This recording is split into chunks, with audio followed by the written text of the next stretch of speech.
Anyway, our first passage is 1 John 1:7, which simply says, "Therefore you do not lack any spiritual gift as you eagerly wait for our Lord Jesus Christ to be revealed." 1 John? Sorry, 1 Corinthians. I was like... My bad. Yeah. 1 Corinthians 1:7. Okay. And then the other part, that's kind of like the backbone of tonight's message, is Psalms 131.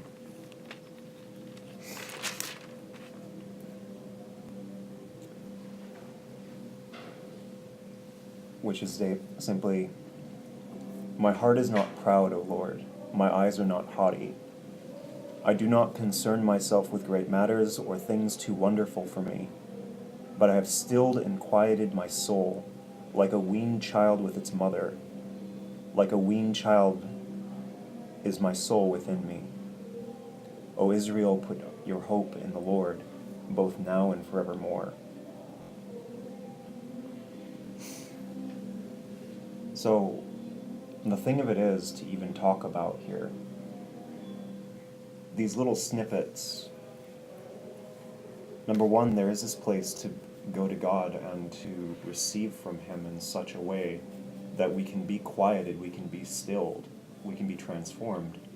And the reason why we even look at that passage from 1 Corinthians, just even the little snippet that it is simply establishing that point that God has already provided for us everything that we need to be in this place with Him. See, the problem with it is that this concept of walking in light, the only thing that stands in the way of us and God is what we allow to stand between us. It's like God can lavish you with every gifting, everything. And I want you to understand something, is that those things are all made available to all of us. Prophecy, healing, even the lesser one, even the not miraculous ones, like peace, love, gentleness. We looked over Galatians 5 and the fruit of the Spirit last week, because these are things that are supposed to come with the Holy Spirit.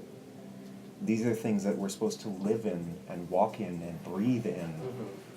And even the point about, like last week when I asked everyone the question about, which of these do you have? And the reason was to question the confidence that you have in yourself in that gift.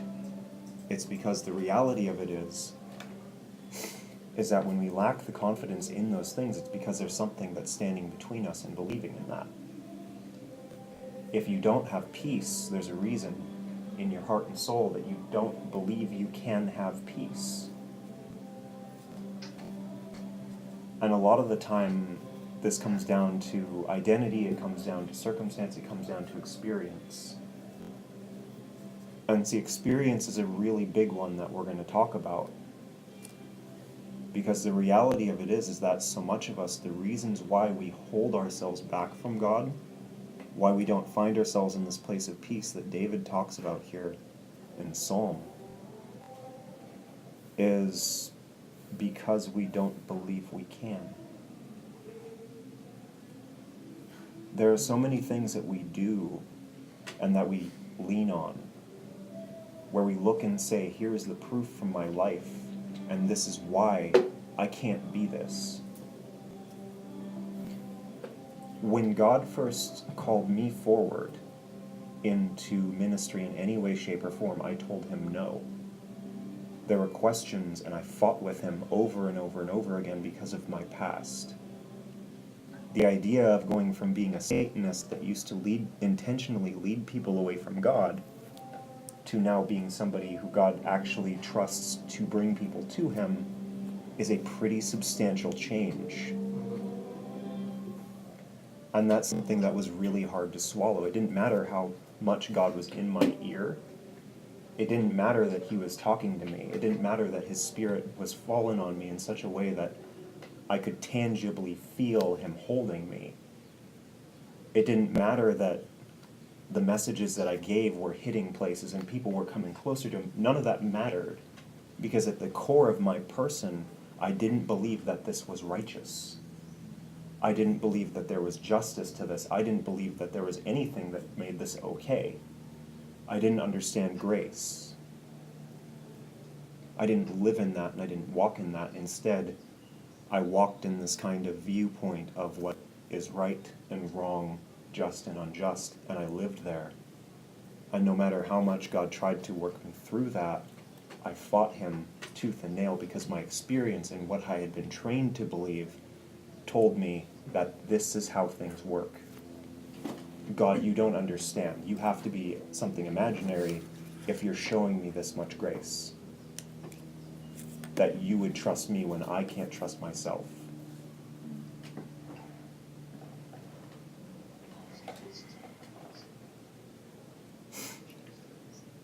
And the thing of it is that in a lot of ways, it took a long time for him to wrestle me down from that, for me to even be able to receive.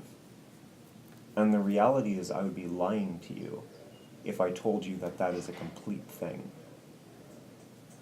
Because there are still parts, little things here and there that we run into. Like as I walk with God and he brings me into new experiences, little tiny triggers here and there that I run into, and it says, oh, no, we can't. That's not from God. And then we'll find it in Scripture, or we'll find it in this message or this reality of his character, or he'll just keep putting me in that position over and over and over again until I have to face the reality that, oh, this is actually the Holy Spirit. And what I was trained to believe doesn't relate to him.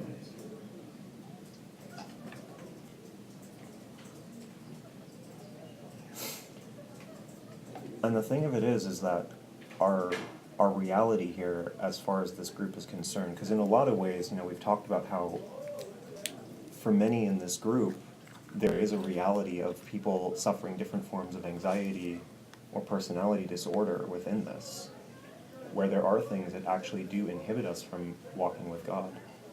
And that video that we looked at a moment ago about doubt comes from our experience, as the speaker was very clear about, where he talked about his experiences and how, those were what fed his doubts. And the thing of it is that this is the thing that we ultimately end up needing to surrender, to let go of. And that's all easier said than done. And see, the thing of it is that last week's message about light and dark out of 1 John was very pointed, because in many ways the darkness that we live in is the thing that we do not choose to let go of. Those places where we continue to maintain ourselves in a state of surviving, where we have to protect ourselves, we have to champion ourselves, we have to provide for ourselves, we have to be everything to ourselves. And we can't trust anybody to take care of us, and because when we do, they hurt us. Or maybe they don't. Maybe we get accustomed to it, and then we are thrown out into the world. We were raised in good families, and then the world comes about, and it tears us apart because we feel like baby ducks thrust into the middle of the ocean. Sometimes it's our misfortune that we held on to somebody trustworthy too long. And this is the thing of it, is that in all of these this tumultuous little hurricane of events that comprise our lives and our experiences, we build ourselves in that, and who we think that we're supposed to be. And who we think we're supposed to be is always a direct response to that. It's not a response to the providence and the safety that we are to find in God's presence. Because we always have to come, it seems like we always end up coming from this into this.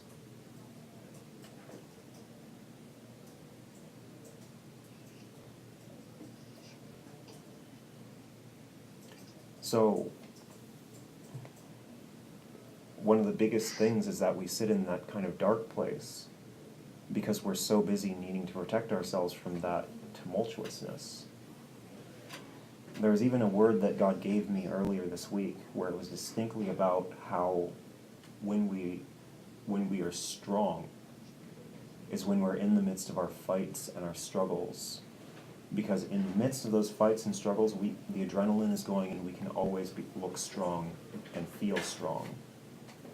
But the funny thing about that is even the strongest ministers that you guys can think of, when they've had to be pulled back and put in a place to rest, that's when the wounds start to be noticed. That's when the anxiety starts to manifest. That's when the depression starts to manifest. That's when the damage that they've been enduring and fighting through for years at a time begins to be seen and experienced. And see, the thing about it is that for those who come to God, we've all come from this place of storms, and now we're brought to a place of peace. And it's in that place of peace that that stuff will come out and begin to be seen. And the truth of the matter is that darkness and light thing, what that comes down to is whether we will actually be willing to let him work on us and provide the healing that we need, or if we're going to try to run back into the storms and keep doing what we were doing. See, it's in that light, and even just to give a metaphor for it, it's like the light that they shine down on a surgery patient. It's like the lights that they keep on somebody who's under care like that, so they can see what they're doing as they're working on them. But we walk with God in that, and he continues to provide that healing and that change because it's what we need. We can't always live in the storms, and we can't pretend to know him in the midst of that all the time. Because see, the thing about storms and adrenaline, like running and fighting, whatever analogy you want to use, but basically the gist of it is the same thing. That we have to resolve ourselves in such a way to defend and be offensive, and that develops a two-dimensional character. And even if we love in the way that we fight, how can we love when we have times of peace? Because we will never always be fighting, unless we make fights, at which point, we'll just run ourselves to death because we can't physically or emotionally maintain that constant level of, or that constant heightened state. We can't always do that. To think we can is delusional.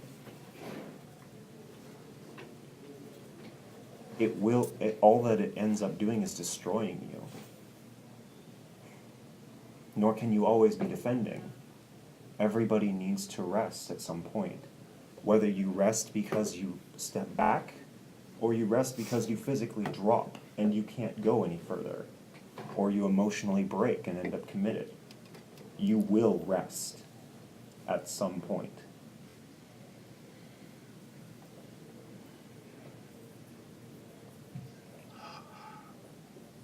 So, in the midst of these places where we've been called to rest and to heal, there's that place of needing to be looked at and needing to let God do that work. And he will. But what it comes down to is, again, like we talked about a little bit last week, was our choice of if we will let him do his work, and if we'll be open to it and honest about it. And see, the thing that always gets really tricky about this is it can become such a burden in many ways during these kinds of messages for people to be like, oh, well, now I have to do these things. But it's not really about that. It's not about what you have to do in this time, it's what you're willing to do. There are some people who, it doesn't matter, they'll fight God tooth and nail and he'll still drag them out of the swamp that they're living in. They don't even notice it, but he's got their hand and he's walking with them And they're just looking at the surroundings and saying, this is where I am. And suddenly they start manifesting new gifts and all kinds of crazy things that God is actually doing in their lives. And the people around them are saying, wow, look at what you're doing. Look at who you've become. And they're just like, what? It's silly. Yeah. Walking around, making racket everywhere. You need clicky. I figured that was it. Who else gets So, there's a point here for us to just stop and to look at what God is trying to do in our lives and to even receive.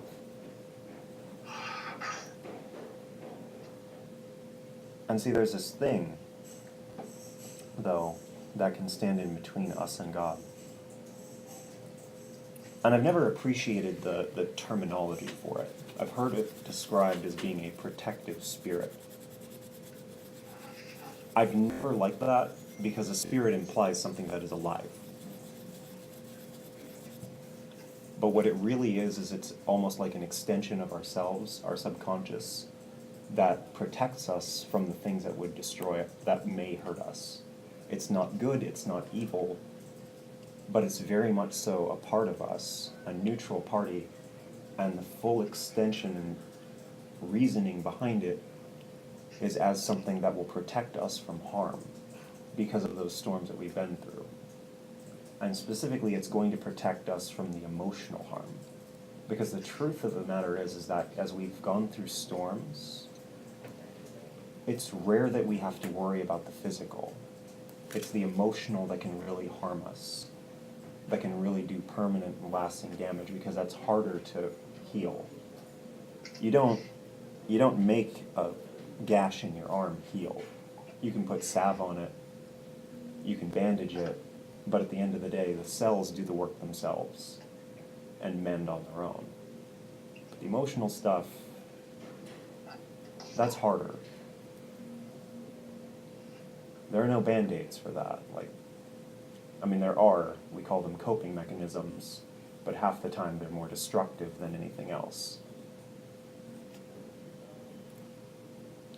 But there is that same need for time, and to even let God do the work that He does with us, to challenge those barriers.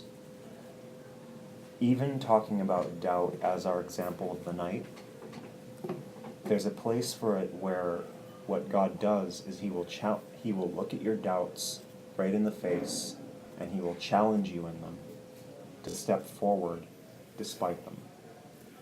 And if you don't, He'll bring you back to it again and again and again. And in between those tests, He'll talk to you about who you are, about what you mean to Him, how much He loves you, how much He believes in you. It's the same kind of thing as, you think about like a dad trying to get his kid to jump off the dock so he can swim with him. The kid's got floaties on, but he's still afraid to jump in the water because it's new, it's different, it's scary. You don't know what you're going to get yourself into. And the irony is that for God, what He's calling us into is to be loved, to be known, to be seen, things that we cry out for, that we crave for, that we die because we need. But we still struggle to let go and to just jump into His arms.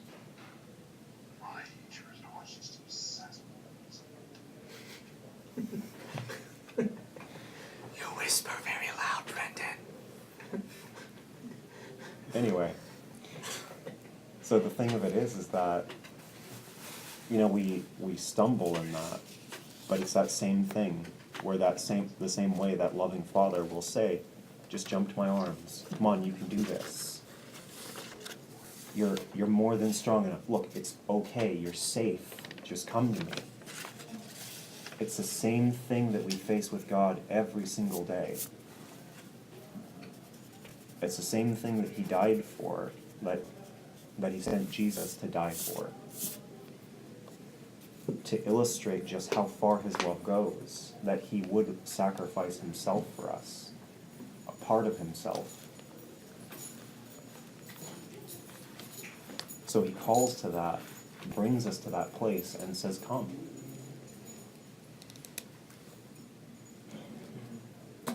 And in that place, when we say no, he'll continue to fight for it until we finally do. And then that's the place where that doubt gets to be challenged. Because suddenly, when he meets us, and you get exactly what you've been afraid to receive, what are you left with? You can either choose to continue believing in this doubt, or you can accept the reality that you now have an experience that tells you that this doubt was wrong.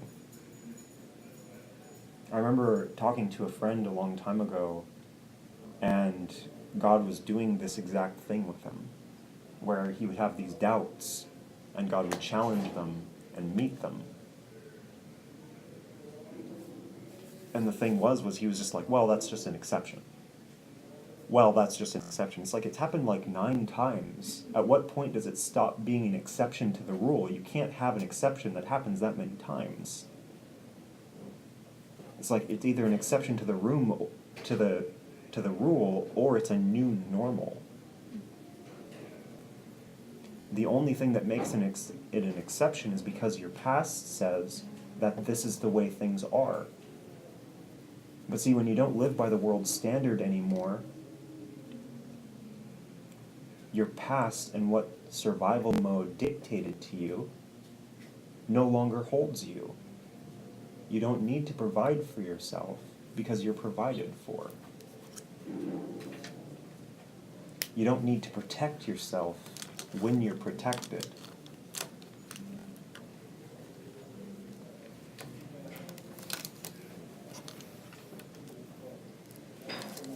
And there's a part of us that needs to be able to understand that and to recognize that. And the hardest thing for us to understand is God's patience with us in that process, and that it is a process. We don't just get this automatically.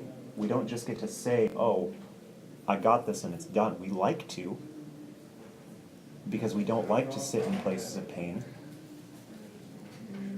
We don't like to feel like we don't have it all together, because that makes us vulnerable. And the world dictates that if you're vulnerable, you can be destroyed.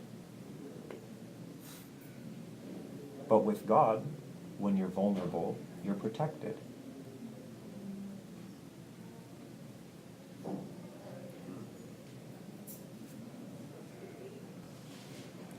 So there is a place for us to be vulnerable and to be okay there, and to not have to have everything all together at one time.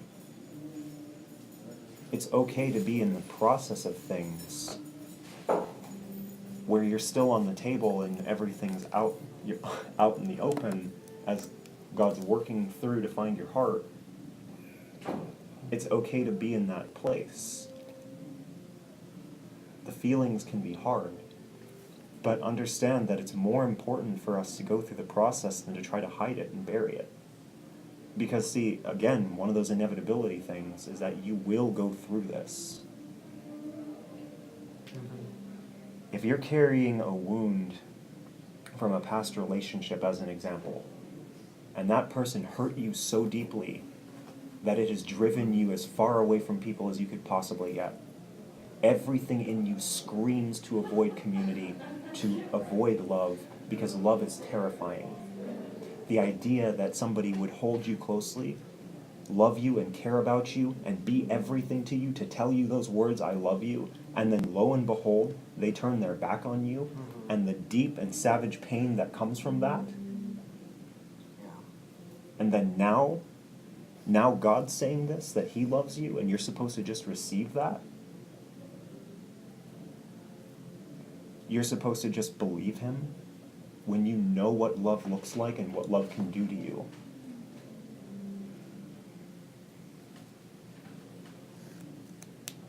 But there's a place for us to recognize that this is something to be changed, that this wound is something that he's going to draw out.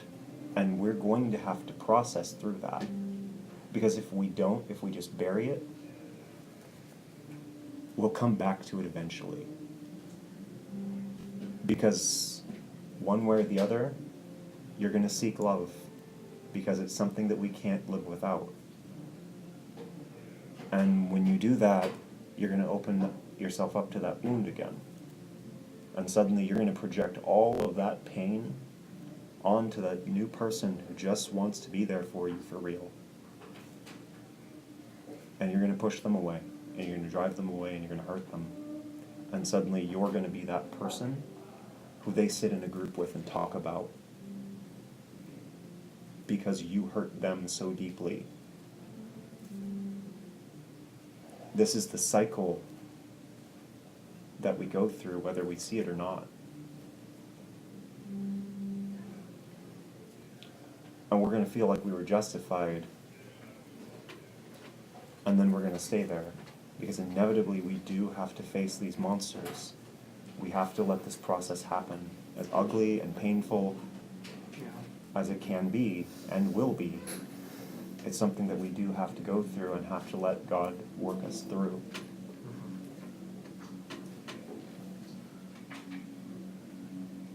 So there is a thing here for us to even fight with Him about it. Because the truth of the matter is God can take it. Like, we're always worried that we're going to drive Him away, or we're going to hurt His feelings. When God has so much more patience for us than we realize. Yeah. Grace and patience work hand in hand with love in a tandem that is unbreakable.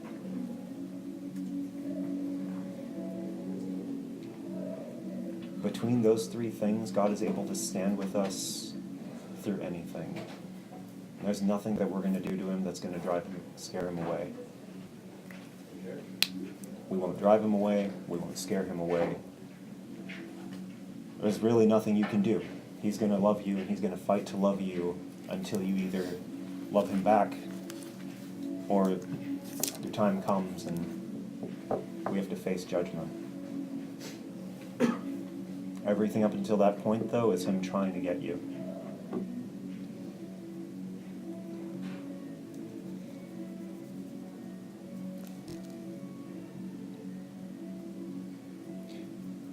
And the place for us that's sought is for this place that David talks about. To be stilled and quieted in your soul, like a weaned child with its mother. It's an interesting and fitting metaphor that David uses, describing the way that that little kid, that little baby, nestled in its mom's arms, is content. Because see, it's in these places of contentment that we're able to really grow and really develop and really be something more than what we have been. This is where we're able to grow out of the world and into something new. And one of the big analogies, I know I mentioned this in a message ago or something like that. I know I've said this before. But one thing that we have to understand is when we come to that place of rebirth, that's not a figurative thing, that's a literal thing. A lot of the time what we do is we think that we're just saved. And that our souls are just good, suddenly we have fire protection or something like that. But the reality of it is that when we're reborn, we become something new, and we have to grow in that. That's a process. You don't just be reborn and then suddenly you sprout into an adult. And suddenly you're mature in all the things of God and you have Him down completely. No, you have to learn who He is by time with Him, by experience with Him. You have to learn to walk again, to talk again. You drink milk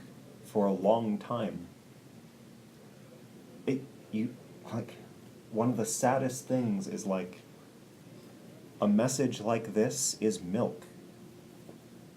But in so much of our church, these things are treated as like the deep and penetrating, real kinds of messages. Because we're so malnourished and we're so starved for God. His presence, His love. We need Him. And we don't always have Him because we're so busy and so caught up trying to find Him. We're so hurried and so rushed all the time, fighting and striving, and we just turn our faith into another one of these storms, and then we live there.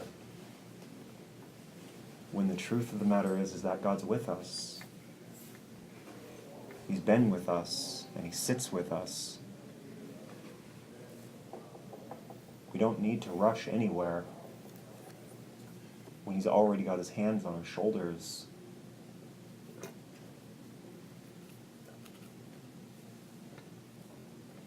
You don't need to fight to win the approval of somebody who already loves you. You don't need to fight to gain the attention of somebody who died for you. You have His attention, fully and entirely. And He's not going anywhere, no matter how much you screw up.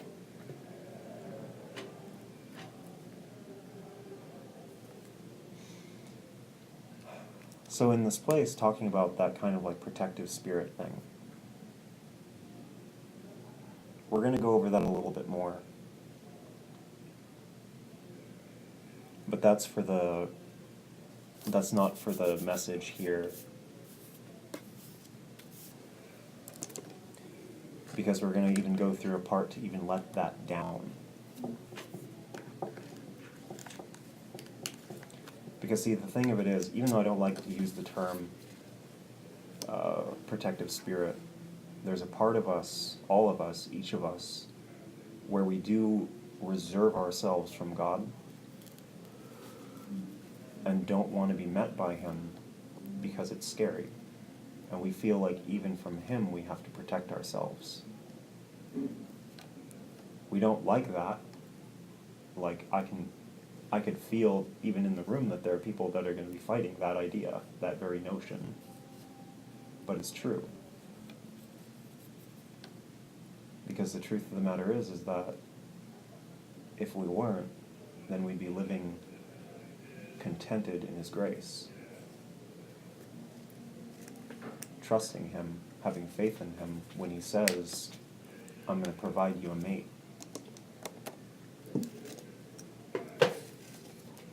I know who you are. I love you. I know what's best for you. I have a place for you. These simple things that He says and promises.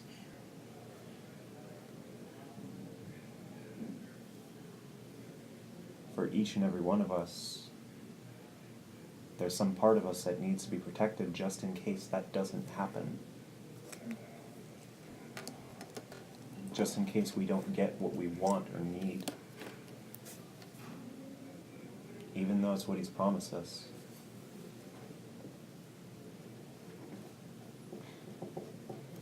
So we'll go into a little further in talking about how to let that down, because ultimately that is a thing of identifying it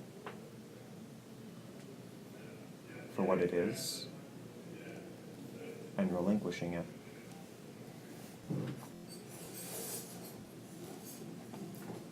So that's all I have for this part.